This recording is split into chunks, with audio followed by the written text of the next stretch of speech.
just to show you how wacky the world is when we're living in it with this neurophenomenology, with this connectedness. Remember, this biological interconnections that are happening with us resonate. We're all stardust, and actually we're part of this cosmos.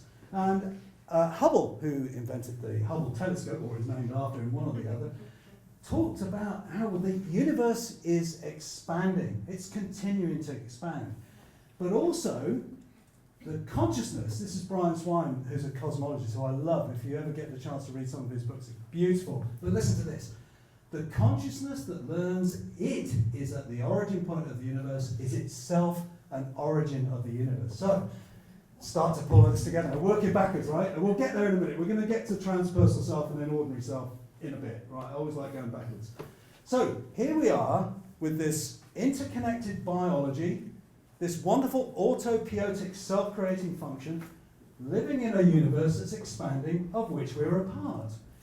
This is the bit which I think is extraordinary. If you look at what Swine is saying, is that any conscious, truly conscious act of perception, right now, to be fully conscious, seeing the world, you are, in that moment, the universe expanding.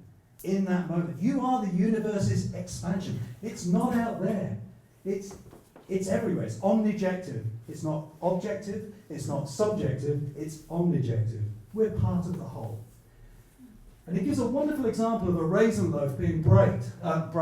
Baked? Break that raisin loaf. The universe is centered in each point of its existence. And what he means by that is if you had a raisin loaf and stuck lots of raisins in it, when you bake it, the raisin loaf expands. And some of the raisins might expand with them. But relative to the other raisins, they're still in their central point of existence. So, like the cosmos is expanding, here I am, and I'm as much the center of it as you are. Isn't that gorgeous? So you can claim your part in that sense of thing. You aren't the... Yeah, when people say, God, do you think you're the centre of the universe?